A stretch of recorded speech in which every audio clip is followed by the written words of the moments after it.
네, 서 교수님 나와 계시죠? 네, 안녕하십니까. 네, 안녕하세요. 바로 본론으로 들어가서 네. 중도층이 많다는 경합주까지 지금 사전 투표가 시작이 됐습니다. 한 여론조사에서 미국 유권자들에게 물었더니 50% 넘게 사전 투표를 하겠다 이렇게 답변이 나왔더라고요.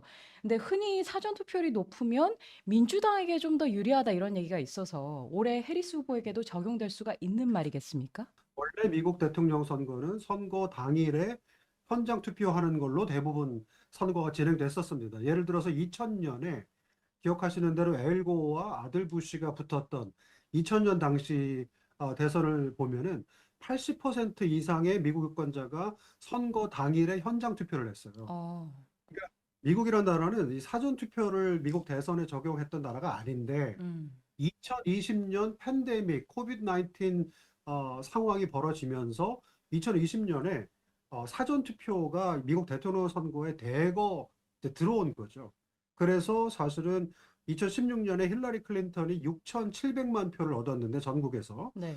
2020년 불과 4년 후에 팬데믹 상황에서 사전 투표가 활성화됐던 첫 번째 미국 대통령 선거였던 바이든 트럼프 선거에서 바이든이 8,100만 표를 얻어요. 음, 그러니까 2020년 미국 대선 한 번 사전 투표가 활성화됐었고 뚜껑을 열어보니까 공화당 쪽에서는 사전 투표하면 우리한테 불리하구나라는 것을 깨닫게 돼서 사실 공화당이 주의회를 장악하는 곳들, 뭐 노스캐롤라이나, 애리조나, 뭐 조지아 이런 데서는 사전 투표를 어떻게 하면 좀 이렇게 제약할 수 있나 음, 해서 지난 4년, 3년 반 사이에 공화당 주의회에서 굉장히 많은 제약 조건들을 달았었어요. 음. 그래서 사실 요번에 해리스가 나오는 이 해리스 트럼프가 붙는 요번 이 미국 대선이 사전 투표 활성화로 치면 두 번째입니다. 음. 네, 그래서 사실 역사적 데이터가 없어요. 그렇지만 일반적으로 알려져 있기로는 지금 일렉션 데이, 그러니까 하루에 하는 미국 대선이 아니라 지금 벌써 사전 투표가 진행 중인 곳이 많거든요. 그러니까 우리나라보다 훨씬 사전 투표를 길게 합니다. 뭐 한 3주 막 이렇게 해요. 음. 그래서 이렇게 사전 투표 기간이 길어지면 아무래도 청년층, 아무래도 빈곤층, 아무래도 소수인종층 쪽에서 투표율이 올라간다라고 하는 것이 거의 정설인데 요 유권자 집단이 보통 민주당을 찍어왔다.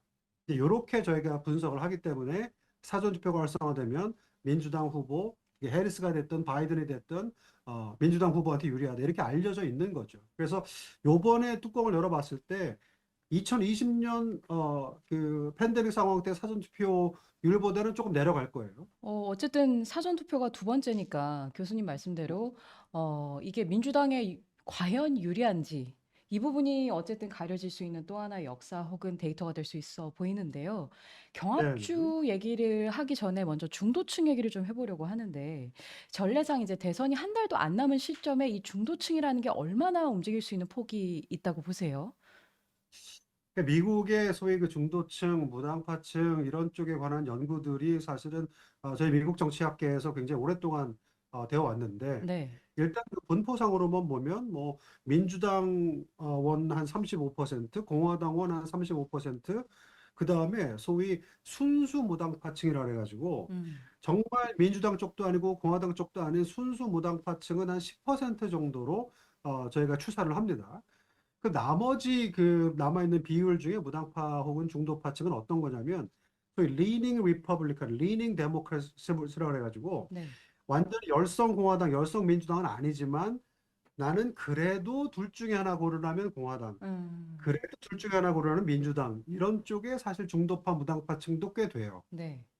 그러니까 그런 상황이고 또 하나 이제 중도파 무당파층의 특징 중에 하나는 이 사람들은 굉장히 그 인신 공격 어떤 그 정치 비방 이런 거를 굉장히 체질적으로 싫어합니다. 음. 그러니까 정치에 대해서 굉장히 시니컬한 사람들이기도 해서 정치가 굉장히 네거티브로 흐르는 거에 대해서 굉장히 그 반발감이 있는 음. 사람들이고 음.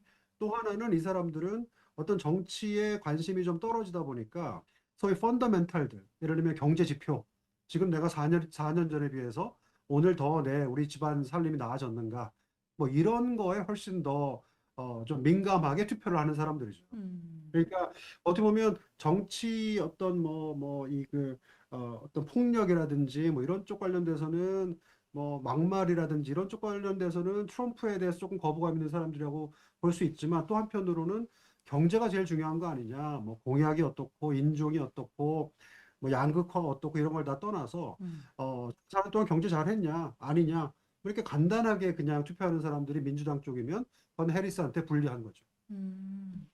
답을 어느 정도 주신 것 같긴 한데, 그러니까 이런 중도 무당파를 비롯해서 유권자들을 크게 움직일 만한 남은 기간 동안 그런 가장 큰 변수가 그럼 뭐가 될까요? 지금 경합주 7개 주 중에 뭐 표심을 바꿀 수도 있다라고 하는 사람이 한 10% 정도 이렇게 잡히는데 음. 어떻게 보면 남아있는 기간 동안 뭐 이 사람들의 표심을 움직일 만한 대형 악재, 대형 호재가 터지는 거는 거의 이제 3주 정도 남은 상황에서 거의 불가능하다고 보면 음. 결국 중요한 건 뭐냐면 이 사람들이 과연 투표하러 나올 것이냐 문제인 거죠. 네. 지금 이제 공화당하고 민주당 이제 해리스와 트럼프의 전략은 어쨌거나 자기 이제 핵심 지지층들을 투표하러 나오게 해서 지지층 간의 지금 싸움으로 지금 가져가려고 하는 상황이기 때문에 네. 우리가 무당파나 이런 중도층에 호소하는 전략이 물론 이제 해리스 쪽에서는 그런 전략을 좀 씁니다. 음. 뭐 니키 헤일리 공화당원들 좀 이렇게 끌어오려고 하는 음. 이제 그런 쪽 이제 레토릭을 쓰긴 하는데 기본적으로 이 중도층이나 무당파가 과연 투표하러 나올 것이냐 거기에 대해서 회의적인 어떤 기존 그 데이터가 많기 때문에 음. 후보 모두 집토끼에 더 집중하는 지금 그런 상황으로 아마 더 드라이브를 걸 겁니다. 네. 중도 무당파가 선거날 나오기만 한다면 그 7개 네. 경합주를 아래로 나눴을 때 흔히 말하는 러스트벨트랑 썬벨트 여기에선 그럼 각각 중도층을 가장 많이 움직일 만한 그런 변수는 뭐가 되겠습니까? 예, 소위 미시간, 위스콘신, 펜실베니아라고 하는 소위 저쪽 그 러스트벨트 3개 주하고 네바다, 애리조나, 조지아, 노스캐롤라이나라고 하는 썬벨트 4개 주하고가 딱 경합주인데 위 3개 주 정도에서는 아무래도 해리스 민주당 후보가 조금 더 나을 수도 있다. 그다음에 이 네바다, 애리조나, 조지아, 노스캐롤라이나 썬벨트 쪽에서는 아무래도 트럼프가 음. 더 나을 수 있다. 뭐 이렇게 좀 이 위아래로 지금 양분화되어 있는 상황이고 특히 미시간, 위스콘신, 펜실베니아 요 중서부 세 개 경합주, 세 개 그 러스트벨트 경합주는 세 개 주가 한꺼번에 움직였었어요. 2016년에는 몽땅 트럼프, 음.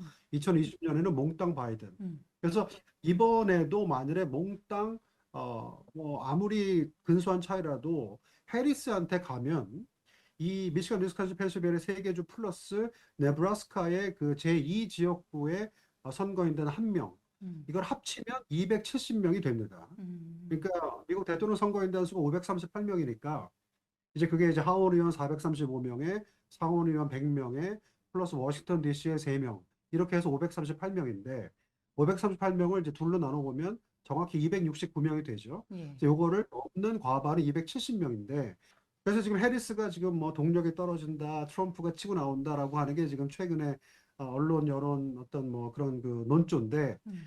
결국에는 이러니 저러니 해도 해리스는 미시간, 위스콘신, 펜실베니아를 붙잡고 네브라스카 세컨 디스트릭트를 이겨서 270명을 딱 채우는 요게 거의 제가 볼 때는 유일한 당선 경로입니다. 음. 반면에 트럼프는 밑에 이 유리한 경합주들을 다 이기고 나서는 소위 이 경합, 소위 그 중서부 경합주 중에 아무데나 한 곳만 이기면 되고요.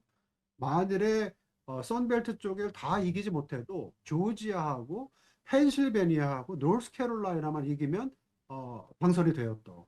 그러니까 이 해리스가 당선될 수 있는 대통령 선거인단 이 가능성하고 트럼프가 당선될 수 있는 선거인단 가능성을 비교해 보면 트럼프 쪽이 훨씬 더 다양한 경로의 대통령 선거인단 확보 가능성이 있습니다. 그 시청자 여러분들의 좀 이해를 돕기 위해서 잠깐만 정리를 하자면, 그러니까 이변이 있을 수는 있지만 통상 이제 민주당을 주로 찍던 확정적인 주들 다 합치게 되면 선거인단이 지금 226명 정도, 그리고 공화당에 주로 몰아주던 주기 때문에 그 선거인단을 다 합치게 되면 그 219명 정도 이렇게 네. 되면은 선거인단 과반 270명을 채우면 먼저 이기는 거니까 해리스 같은 경우는 44명, 그리고 트럼프 같은 경우는 51명 이 정도를 먼저 이제 가져오는 사람이 이기게 되는 건데.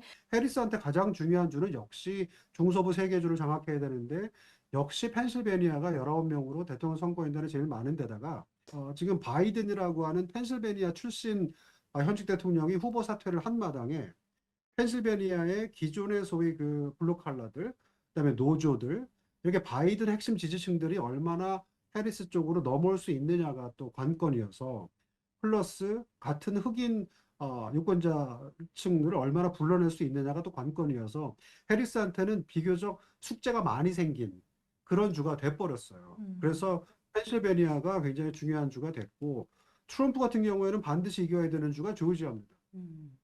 지난번 2020년 대선에서도 11,000표 차이로 트럼프가 졌는데, 조지아는 지금 뭐 주지사도 공화당이고 주의회도 공화당이고, 이제 주 전체 분위기는 애틀란타나 이런 지역 빼놓고서는 아직 공화당 중심 지역 주이기 때문에 트럼프가 조지아에서는 반드시 이겨야 나머지도 이길 수 있구나라고 전망해 볼 수가 있죠.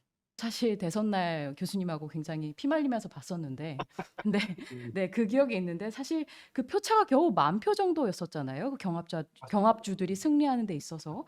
그 7개 경합주 가운데 사실 2020년 대선 때는 공화당의 도널드 트럼프가 노스캐롤라이나만 지키고 나머지 6개는 다 이제 내줘서 졌고요. 그리고 네. 2016년 대선 때는 민주당 힐러리 클린턴이 앞서 말씀하신 네바다만 지키고 나머지 6개는 다 잃어서 또 졌고. 그러니까 지금 해리스와 트럼프도 사실 각각 어떻게 경합주를 올해 가져갈지 조심스럽지만 교수님은 음. 어떻게 예측하세요? 2016년 대선하고 2020년 대선하고 좀 비교를 해보면은, 예. 사실 두 번 다 승자가 대통령 선거인단이 300명이 넘었어요. 음. 네, 그러니까 이제 그러니까 힐러리 클린턴 치고 트럼프가 이길 때도 300 몇 명이죠. 한 300명 넘었고, 예. 바이든도 2020년에 이길 때 300명이 넘었는데, 네. 지금은 워낙 초박빙이라고 하는 게 뭐냐면, 지금 해리스가 이길 수 있는, 제가 아까 말씀드린 그 경로가 그냥 제 생각에는 아무래도 이 미드웨스트 지역을 지키고, 세 개 주를 지키고 네브라스카 이 지역구를 지키는 그 방식이 딱 270명이 되는 음. 거거든요. 그러면은 진 쪽은 268명이란 말이에요. 음. 그러니까 270대 268. 글쎄요, 뭐 이런 쉽지 이런 않네요. 예. 초박빙의 결과가 나온다는 게, 예. 그러니까 저희가 2016년, 2020년도 참 피를 말리는 선거 같았었지만, 네. 막상 뚜껑 열고 보니까 대통령 선거인단 수로 보면 적어도 승자가 300명이 넘었던 음. 대선 결과가 나왔는데, 예. 이번 대선 결과에 과연 어느 승자가 될 수 있는, 근데 이런 말씀을 드릴 수 있어요. 제가 누가 될지는 정말 지금도 모르겠지만, 예. 트럼프가 이기면 약간 낙승 가능성이 있어요. 음. 그래서 300명이 넘어갈 수 있는 가능성. 음. 해리스가 이기는 경우에는 제가 아까 말씀드린 대로 승리할 수 있는 경로, 대통령 선거인단의 어떤 그 시나리오 자체가 워낙 한정돼 있어서, 해리스가 이기면 약간 신승, 어. 겨우 이기는 느낌. 그리고 트럼프가 이기는 경우에는 얼마든지 낙승이 가능해서 한 300명을 넘어갈 수 있다. 근데 해리스가 이기는 경우에는 글쎄요. 알겠습니다.